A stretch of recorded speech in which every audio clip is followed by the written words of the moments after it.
Hi guys, अस्सलाम वालेकुम। मेरा नाम अहमद खान और मैं आप लोगों को वेलकम करता हूं अपने चैनल पे। लास्ट वीडियो में हम लोगों ने लीनियर इनइक्वालिटीज क्या होती हैं ये डिस्कस किया था। आज हम लोग उसी से रिलेटेड कुछ प्रॉब्लम सॉल्व करेंगे। अगर आप देखें तो both of these are word problems. तो ऑफ कोर्स हमें पहले तो इसको क्या करना पड़ेगा, इनइक्वालिटीज बनानी पड़ेंगी और फिर इनको सॉल्व करना होगा। तो सबसे पहले इस पहले सवाल की बात कर लेते हैं। बेटा सवाल क्या क्या रहा है इस पर जरा गौर करते हैं, इसके इनइक्वालिटी बनाते हैं और फिर आगे मजीद इसका काम करेंगे, सोल्यूशन मालूम करते हैं।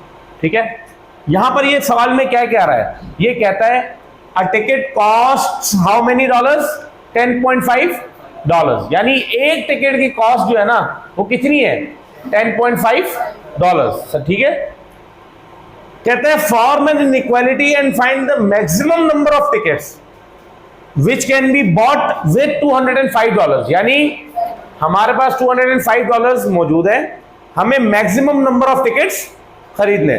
ठीक है, मैं कहता हूं सॉल्यूशन स्टार्ट करता हूं बेटा। आई सपोज, ठीक है, मैं कहता हूं लेट, चूंकि अननोन क्या है बेटा, the number of maximum tickets ये अननोन है, तो मैं कहता हूं let x be the number of tickets. Okay, तो एक्सप्रेशन क्या बनेगा, मेरी बात पे जरा गौर कीजिएगा तब आपको समझ में आएगा। भाई अगर एक टिकट खरीदूंगा तो एक्स, जितने भी टिकट मैं खरीदना चाह रहा हूं, अगर एक खरीदूंगा तो 1 मल्टीप्लाइड बाय 10.5, अगर दो खरीदूंगा तो 2 मल्टीप्लाइड बाय 10.5। मैं कितने टिकट खरीद रहा हूं, एक्स टिकट खरीद रहा हूं, है ना। तो मैं क्या लिखूंगा बेटा, 10.5 टाइम्स एक्स। क्या लिखूंगा, 10.5 टाइम्स, यहां तक सही है। मैं लिखूंगा 10.5 टाइम्स एक्स। ठीक है, अच्छा, what is the total amount of money that I have. तो जो टोटल कॉस्ट बनेगी वो क्या होनी चाहिए, या तो इसके बराबर हो या फिर इससे, है ना। तो मैं लिखूंगा it must be less than और equal to 205।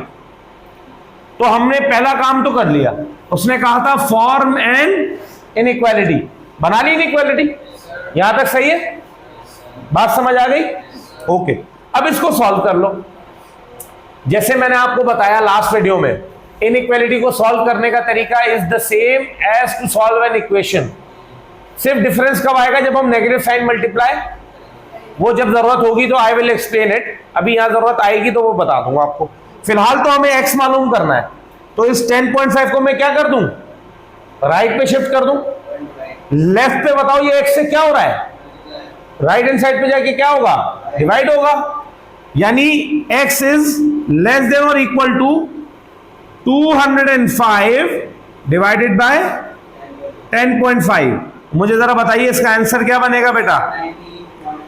x is less than 19.53। इस तरीके की वो वैल्यू बन रही है, ऐसे ही बन रहा है। जब आप इसको डिवाइड करेंगे यही बन रहा है। अब आप इधर जरा गौर करें, मुझे एक बात बताइए, x is what, x is the number of, मुझे बताइए कि 19.5 कोई नंबर ऑफ टिकट हो सकता है, ऑब्वियसली नहीं हो सकता। कितना हो सकता है, लेस देन 19.5। क्या नंबर हो सकता है ऑफ टिकट्स, 19 टिकट्स। या तो टिकट्स 19 होंगे या फिर 20। यहां पर क्या कह रहा है, number of tickets are less than 19.5। तो यानी अब आप यहां पर एक स्टेटमेंट लिखेंगे कि ऑब्वियसली 9.5 तो कुछ टिकट, नंबर ऑफ टिकट्स हो नहीं सकते, तो कितने होने चाहिए टिकट्स, 19 होंगे ना। तो आप स्टेटमेंट लिखेंगे दैट यू, या ऐसे लिख लीजिए 19 tickets can be bought from 205 dollars. 205 dollar से आप 19 टिकट ही खरीद सकते हैं, इससे ज्यादा मैक्सिमम 19 टिकट्स खरीद सकते हैं। ये बात आ गई समझ में, सवाल समझ आ गया। इधर देखें, लिखना बंद कर दें, लिखिए मत, अभी समझिए। अगले सवाल की तरफ आ जाइए। यहां क्या कहता है, कहता है, मैं यहां आ जाता हूं, सवाल में क्या कह रहा है जरा गौर करें। कहता है the length and breadth of a rectangle are x and y centimetres. यानी आपके पास एक रेक्टेंगल है बेटा, देयर इज अ रेक्टेंगल जिसकी लेंथ इज एक्स सेंटीमीटर्स, जिसकी लेंथ इज एक्स सेंटीमीटर्स और जिसकी जो ब्रेथ है that is y centimetres and the breadth is y centimetre. यहां तक सही है? ओके। कहते हैं if the rectangle has an area of how much 24 centimetre. तो अब आपको पता है बेटा, हमें पता है कि एरिया ऑफ अ रेक्टेंगल किसके बराबर होता है बेटा? लेंथ मल्टीप्लाइड बाय ब्रेथ, है ना? Length multiply by breath. यानी कि एरिया ऑफ अ रेक्टेंगल कितना है बेटा? 24 centimetre square is equal to length कितनी बताई बेटा उसने? x, है ना, मल्टीप्लाइड बाय ब्रेथ कितनी है? y। ये एक्सप्रेशन बन रहा है? अच्छा जी, गौर कीजिएगा। It set the possible pairs of integers for x and y।